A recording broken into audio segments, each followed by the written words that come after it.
तरीके से मैनिपुलेट कर रहे हैं, ये रियलिटी नहीं है। अगर उसी समय वो अपने को चेक कर लें कि नहीं ये मत बोलो, ठीक है, क्योंकि हमें तो पता होता है कि हम गोली देने के सही बोल रहे हैं, ध्यान दियो छोटू, ठीक है, तो उस समय हम अपने को रोक लेना चाहिए।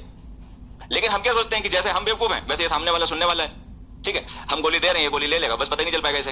हो सकता है वो समझदार हो सकता है वो तुमसे अच्छी क्लैरिटी से उस चीज को समझता हो, देखता हो, ठीक है, हो सकता है उसके सामने तुम्हारी बेइज्जती हो जाए। तो ये जब हम किसी को कुछ गोली दे रहे होते हैं ना, तो सबसे पहले हम खुद ही होते हैं जो ये जान जाते हैं कि हम गोली दे रहे हैं, तो हमें उस समय अपने को रोक लेना चाहिए। लेकिन जिनमें शर्म है भी नहीं होती वो रोकते भी नहीं। चलो खैर, मैं शॉर्ट में बता देता हूँ एक बार, हालांकि ठीक है मैं कई बार वैसे इस कॉन्सेप्ट को डिस्कस कर चुका हूँ, तुम लोगों ने ध्यान नहीं दिया होगा तो या देखी नहीं होगी मूवी, मेरी सुनी हुई बात को तुमने पूरा मान लिया। असल में कहानी क्या होती है ना, इसमें एक ड्रग कार्टेल्स होते हैं, वो ड्रग सप्लायर मतलब होते हैं, स्मगल करते हैं। हाँ, तो वो जो बच्चा ये बता रहा था ना CPH4 एक केमिकल होता है, ठीक है, सिंथेटिक, वो उसको स्मगल करते हैं, ठीक। स्मगल करने का उनका तरीका क्या होता है कि लोगों को पकड़ते हैं, उनके पेट में ऑपरेशन करके पाउच रख दिया, ठीक है, और उनको भेज दिया, वो जहां पे उनको भेजना होता है, मतलब जहां पे वो स्मगलिंग करनी होती है वहां उस पर्सन को भेज दिया, फिर बाकी वहां पे जो उनके आदमी रहते हैं उससे पेट से निकाल लेते हैं, ठीक है। अब क्या होता है, वो जो लूसी है ना, वो कैरेक्टर नेम है, उस मूवी की जो हीरोइन है, ठीक है, उसका नाम है लूसी, कैरेक्टर नेम है, वैसे तो वो जॉनसन स्कारलेट है, वही है ना, ब्लैक विडो बनती है जो उसमें एवेंजर्स में। तो उसके पेट में वो ऑपरेशन करके रख दिया उन्होंने 2-3 पाउच, और स्मगल कर रहे होते हैं। अच्छा क्या होता है, रास्ते में वो जो स्मगलर्स होते हैं ना, उनके साथ में उसकी फाइट वाइट होती है, तो वो एक पाउच होता है ना उसके पेट में बस्ट हो जाता है, फट जाता है, पॉलिथीन पाउच होता है। अच्छा, बस्ट हो जाने से क्या होता है, वो सिंथेटिक केमिकल उसकी बॉडी के साथ में रिएक्ट करने लगता है, ठीक है। रिएक्ट करने से क्या होता है कि उसकी बॉडी में न्यूरॉन्स एक्टिव हो जाते हैं। मुझे लगता है तुम्हें से ज्यादातर बच्चे बात जानते होंगे न्यूरॉन्स क्या होते हैं, बताओ क्या होते हैं। अबे तुझे पजामा ही हो गया, तुम स्टूडेंट कहते हो अपने को, वास्तव में कहते हो स्टूडेंट, रूल रटने को स्टूडेंट मानते हो। ये न्यूरॉन्स क्या होते हैं, ब्रेन का पार्ट क्या बेटे, यूनिट ऑफ ब्रेन होती है, सीधे शब्दों में, छठी सातवीं में साइंस में पढ़ा दिया जाता होगा, unit of a nervous system. हमारा जो तंत्रिका तंत्र है ना, नर्वस सिस्टम है, ये इसकी यूनिट होती है। क्या करो,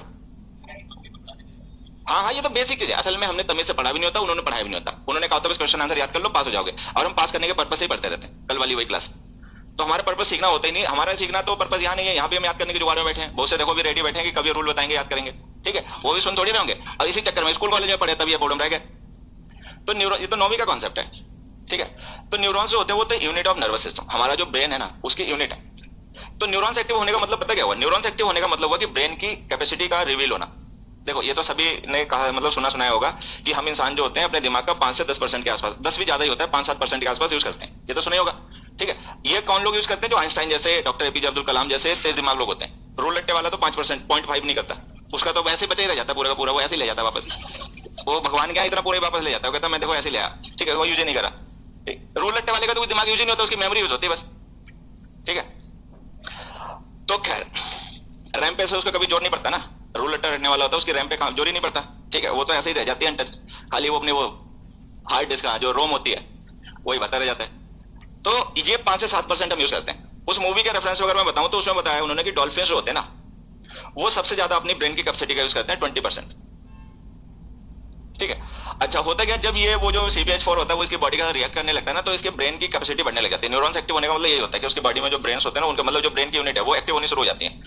तो 5-7% तो नॉर्मली होता है, फिर 15 हो गया, 25 हो गया, 30 हो गया, 35 हो गया, 50 हो गया, 60 हो गया, ऐसे दिखाया। 100 पे तो वो गायब हो जाती है, ठीक है। तो उसमें ये दिखाया कि जब हमारे ह्यूमन ब्रेन की कैपेसिटी अगर रिवील हो जाए, ठीक है, तो हमारे साथ में क्या चेंजेस होंगे, वो उस मूवी में दिखाया गया। मतलब मूवी की थीम है, बहुत अच्छी मूवी है, साइंस फिक्शन है। तो उसमें यह दिखाया कि जब उसकी ब्रेन की कैपेसिटी बढ़ने लग जाती है ना, तो सारी चीजें जो होती है ना वो उसके लिए परसेप्टिबल हो जाती हैं। परसेप्टिबल का मतलब वो हर एक चीज को परसीव कर सकती है, कोई भी चीज ऐसी नहीं होती जो उसकी पहुंच से, उसकी पकड़ से बाहर हो, ठीक है। इंफ्रारेड, ठीक है, अल्ट्रावायलेट रेज, एक्स रेज सब उसको दिखने लग जाती हैं, ठीक है। अल्ट्रासोनिक साउंड, ठीक है, हम लोग तो एक पर्टिकुलर हर्ट्ज होती है ना उतनी सुन पाते हैं साउंड की ऑडियो, वो उससे कम उससे ज्यादा सब उसको सुनाई पड़ने लग जाता है। मतलब उसके सेंसर्स सुपर सेंसर्स हो जाते हैं, कुछ भी ऐसा नहीं बचता जो उसको दिखाई सुनाई या समझ में ना आ जा रहा हो, ठीक है। दीवार के पार क्या वो भी दिखने लग गया, कल क्या हुआ था वो भी दिखने लग गया, कल क्या होगा वो भी दिखने लग गया। मतलब वो हर एक चीज परसेप्टिबल हो गई, जो बाउंड्रीज होती है ना स्पेस की और टाइम की वो उसके लिए टूट गई।